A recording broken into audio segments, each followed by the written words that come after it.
Hi, this is Father Don Planty, pastor of St. Charles Borromeo Catholic Church in Arlington, Virginia. Welcome to the St. Charles Church Talks podcast. Following my talk a couple of weeks ago on my top 10 favorite inspiring books, I thought I'd start a series and share with you this evening my top 10 favorite inspiring movies. Now, first of all, I'm not one to necessarily encourage more screen time, but there's good screen time and there's bad screen time. And then there's good screen time and there's really good screen time. So I want to share with you some of my favorite inspiring movies. Obviously, I have other movies that I think are awesome movies, but they're not particularly in the inspiring categories, explicitly so. So, for example, one of the movies that does not make this list, which is one of my top 3 favorites, and it's on everyone's top 10 lists of greatest movies ever made, which most of you have probably not seen because you are millennials and Zers and you don't see classic movies, is Lawrence of Arabia. Who has seen Lawrence of Arabia? Yeah, actually quite a few of you have. I'm impressed. Yeah, it's hard to beat Lawrence of Arabia. In any event, that doesn't fall into the inspiring category. And, I do know, I know something about movies, but I wouldn't say I'm a super movie buff. Like, I probably know more about poetry than I do about movies.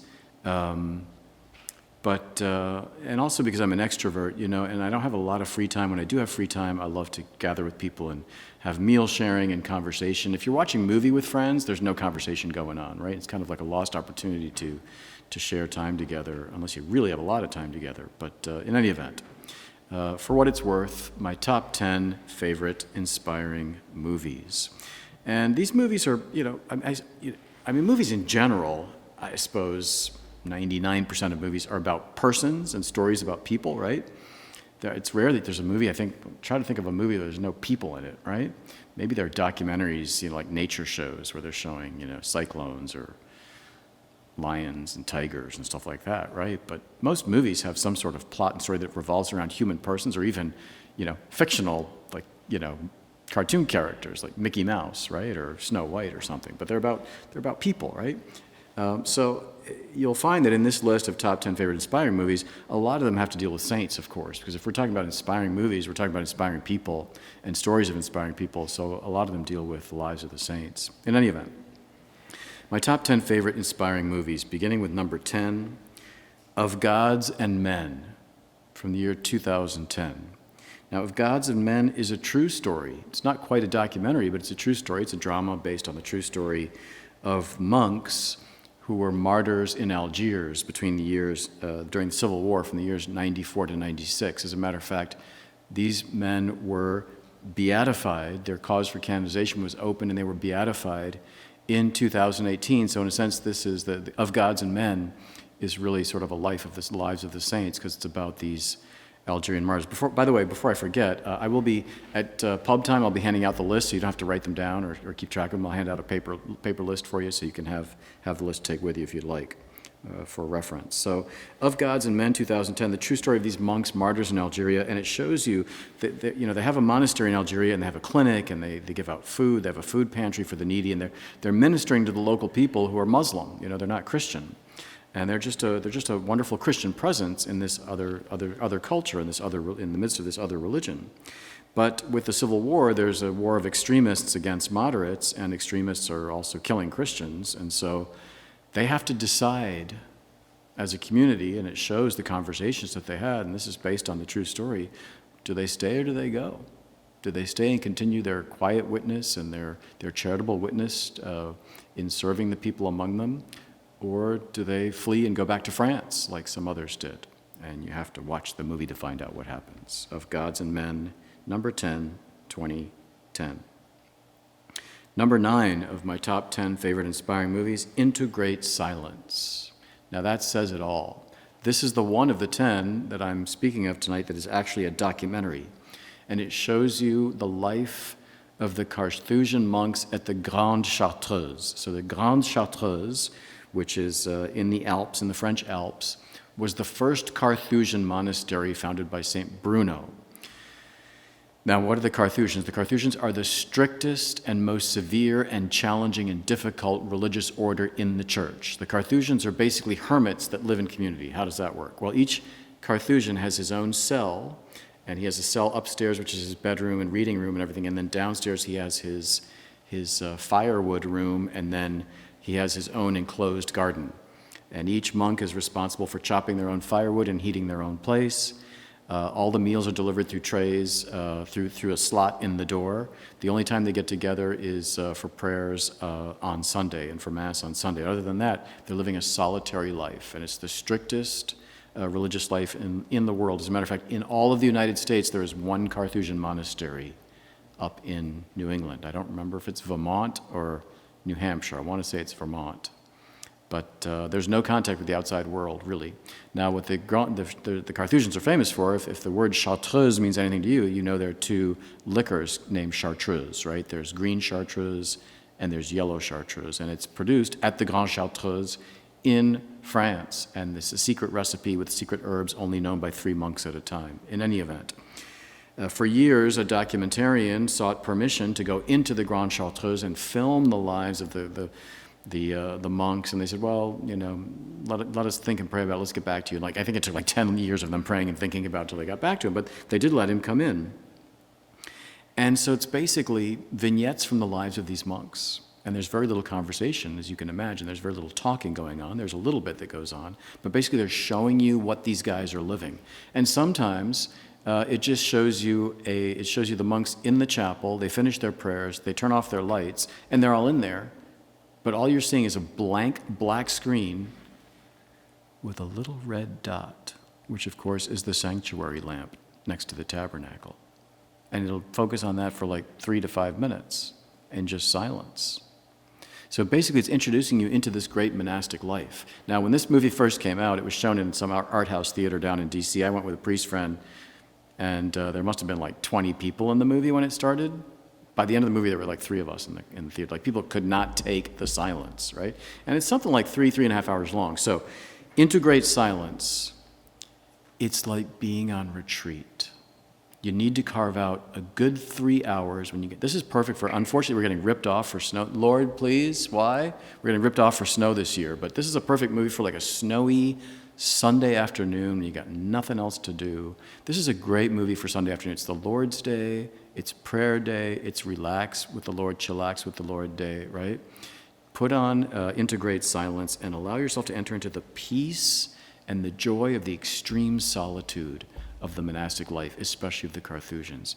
There's one image, there's one frame that sticks in my mind and in my heart, which is at one point it shows one of the young monks, and he's just kind of sitting in his doorway that leads to the outside of his little garden, and I think he's sitting on the ground, and the sun is kind of shining in, and he's reading and eating an apple, and there's a little cat, a little kitten, and it's just perfect peace. You just want to be there. You just want to be sitting in the sun with your apple and your book and your little kitten, and just that's life, right? Life with the Lord.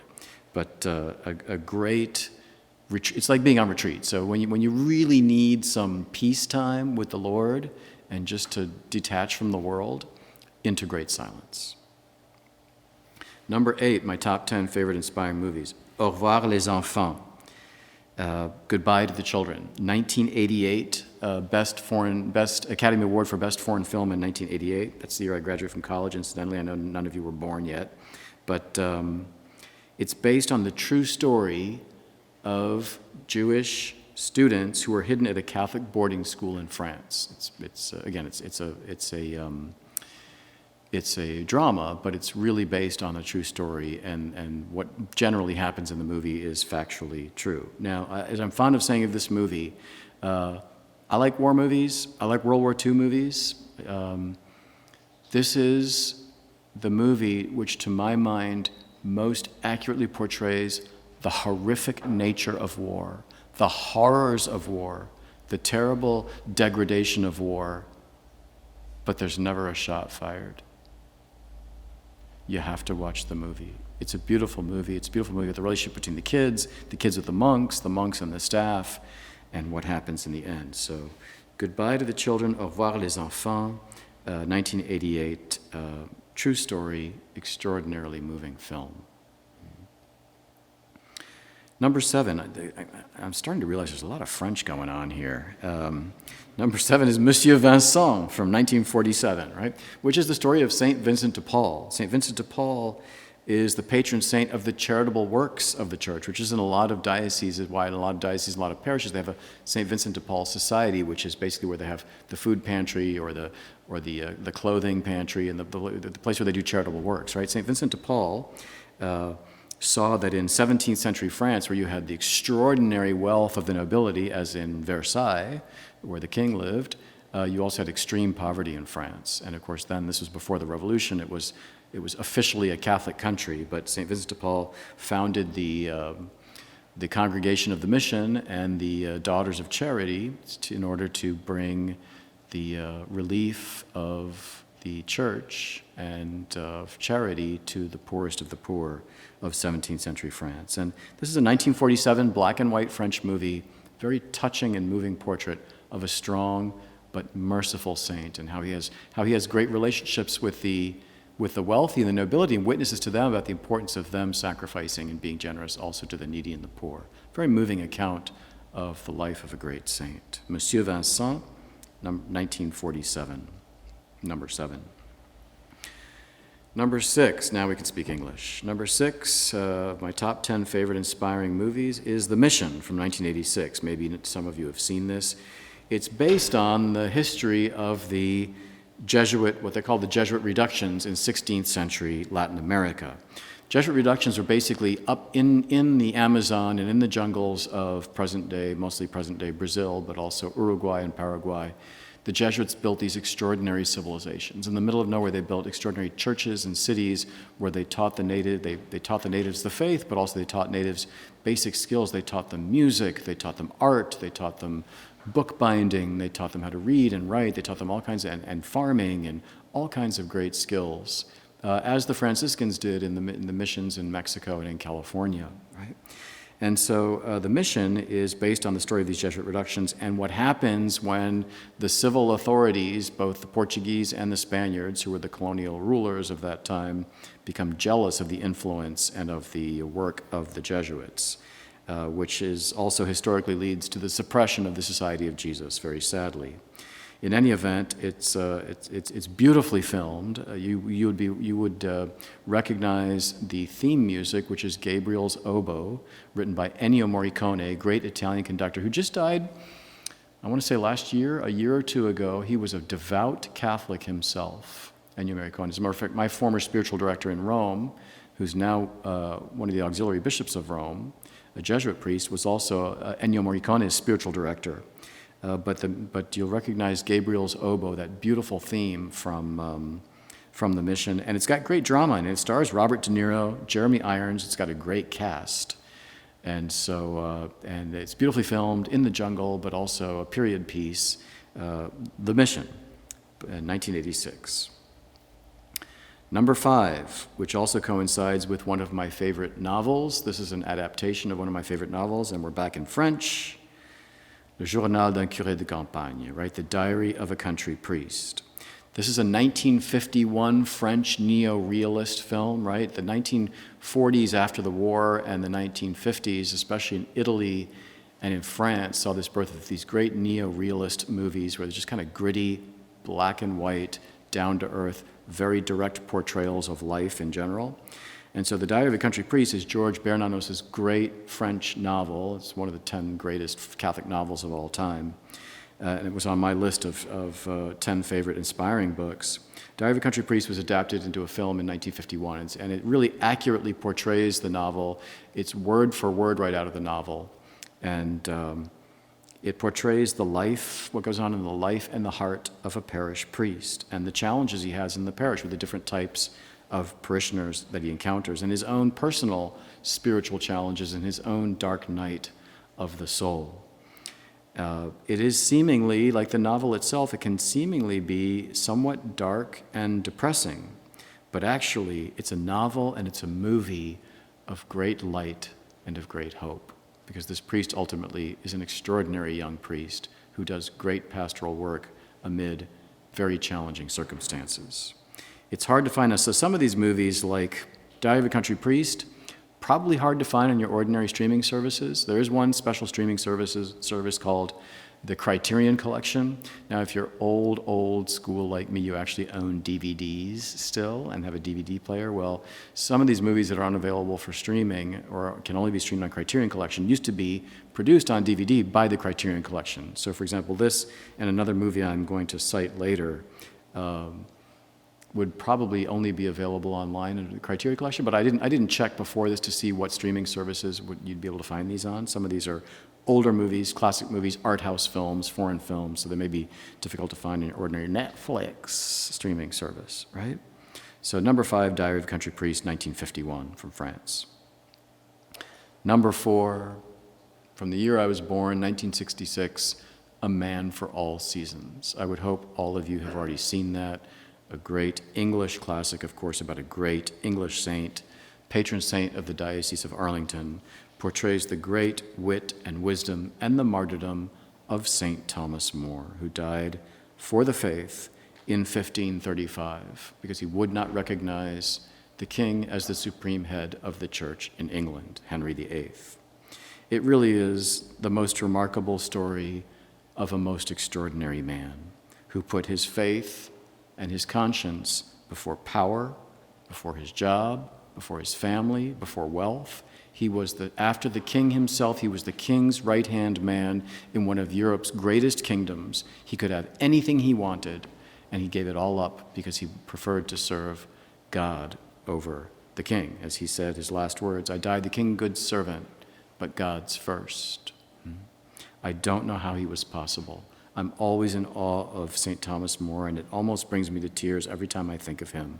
Thomas More and John of the Cross, I tell you. But the film beautifully portrays his wit and wisdom and also his deep spirituality. And what's striking is the last scene of the film, which is pretty much his second last scene, which is his trial. The words from the trial are taken pretty much word for word from the transcript of the trial. And his own defense, especially the speech he gives in his own defense especially, is really almost word for word what St. Thomas More himself said, with one great exception, which I think is sadly lacking in the movie. I'll tell you, as long as we're on it.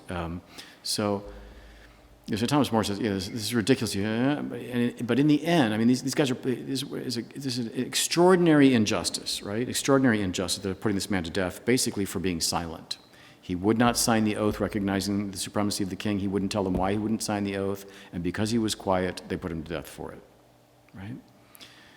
So it was a travesty of justice. And in the end, though, his last words in his own defense were, "But just as St. Paul did hold the cloak of those who stoned St. Stephen to death, and just as St. Paul did preside at the death of St. Stephen, and yet are the two of them now together, making merry together in heaven, yet do I earnestly pray that one day all of us, sincerely brothers, will be together making merry in heaven." It's like, seriously? They just condemned you to death. You've been in prison for a year and a half. You haven't been able to see your family. It's a total travesty of justice. And he's praying that these men that have unjustly condemned him, that they one day will convert like St. Paul, and all of them will be happy and married together in heaven. It's an extraordinary man. Again, that last part isn't in the film, but it's in the transcripts of his life. Man for All Seasons, number 4, Life of St. Thomas More. Number 3, another great art house film. Now, number 3 is a film you've probably never heard of, but it's on even every secular list of top 20 movies ever made. And that is the 1928 black and white silent film entitled The Passion of Joan of Arc. The Passion of Joan of Arc, 1928 silent film made by a Dutch filmmaker. Yes, I own the DVD. Good luck finding it streaming anywhere, but maybe you can. Again, if you sign up for Criterion Collection, I don't know what a subscription to Criterion Collection costs, but they definitely have it there.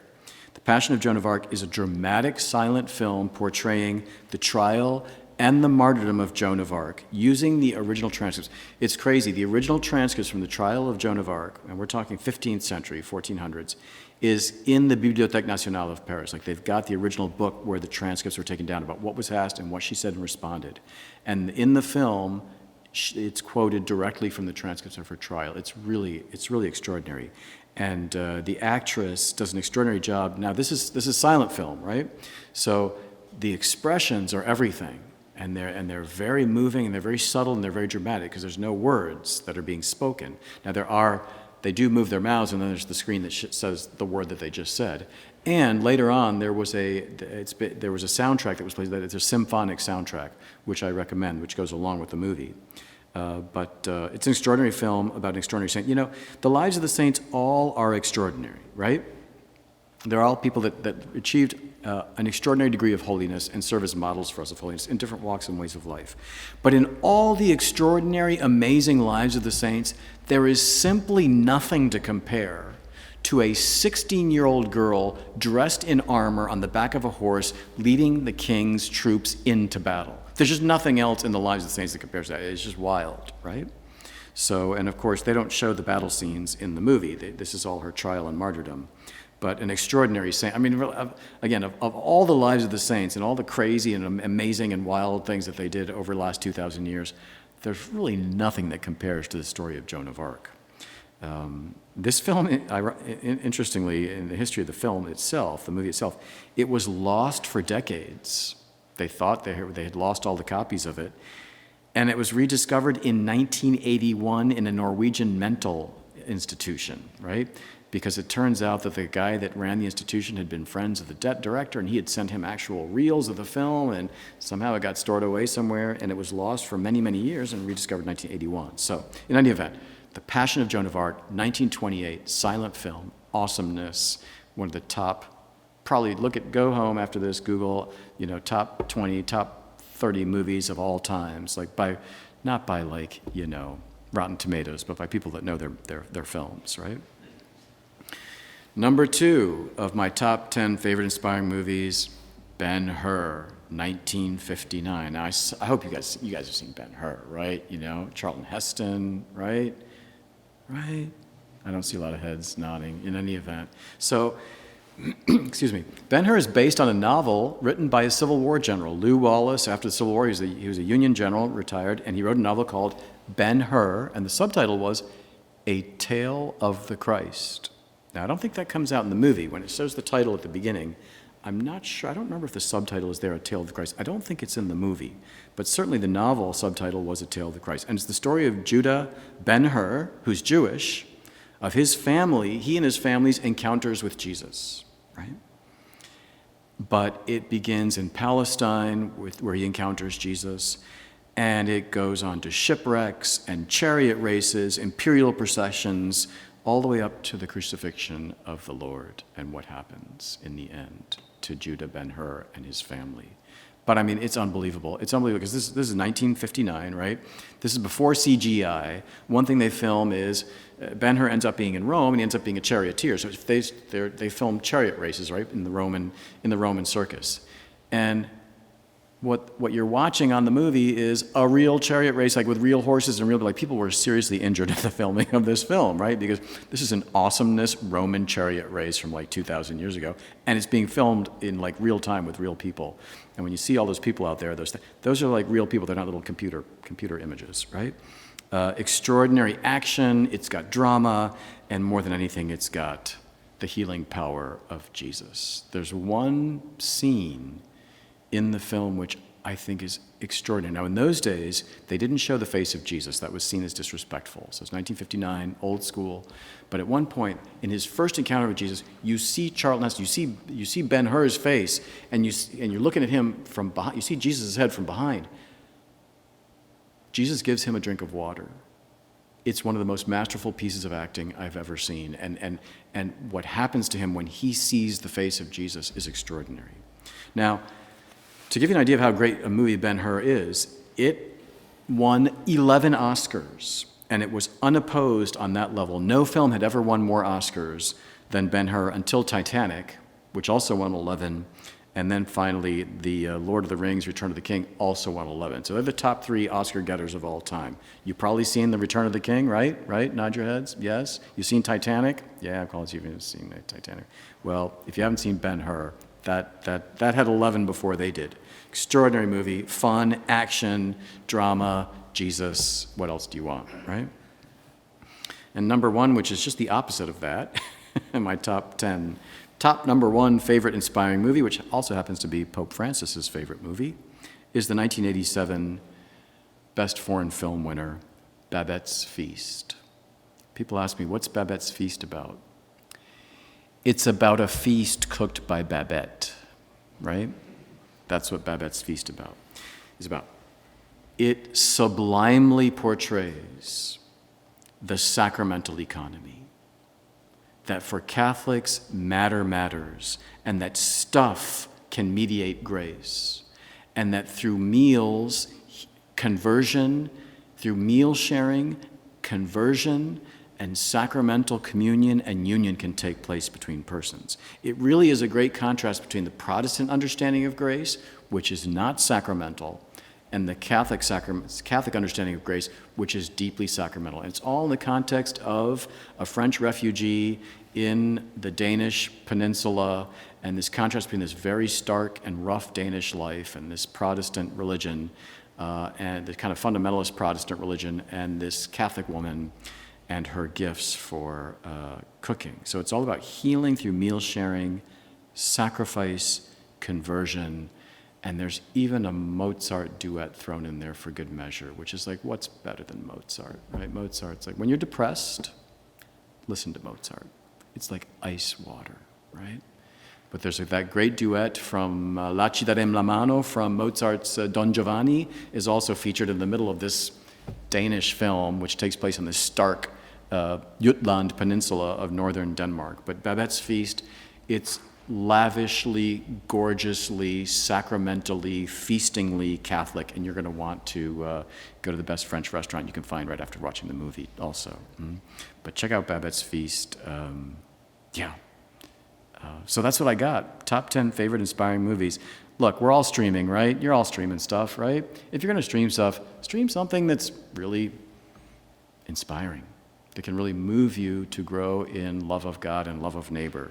These 10 movies I always find inspiring, and there's many others too, but these are the ones that I really singled out as my faves. And again, I'll be happy to pass out the list to you and encourage you to, next time you're streaming or next time you want to watch a movie, next time you got a couple hours to kill, you could do worse than watching some of these awesome movies. Number 10, Of Gods and Men, True Story of the Monks, Martyrs of Algeria. Number 9, Integrate Silence documentary on the Carthusian monks. Number 8, Au revoir les enfants, the true story of the Jewish students in a Catholic boarding school in France during World War II. Number 7, Monsieur Vincent, the story of St. Vincent de Paul. Number 8, The Mission, the story of the Jesuit missionaries in Latin America in the 1600s. Number 5, The Diary of a Country Priest. Number 4, A Man for All Seasons, the story of St. Thomas More. Number 3, The Passion of Joan of Arc, that extraordinary saint. Number 2, Ben-Hur. And number 1, Babette's Feast. Stream, enjoy, grow in inspiration. Amen. Thanks for joining us today, and please remember to subscribe, and if you enjoyed our show, give us a rating on Apple Podcasts. May God bless you.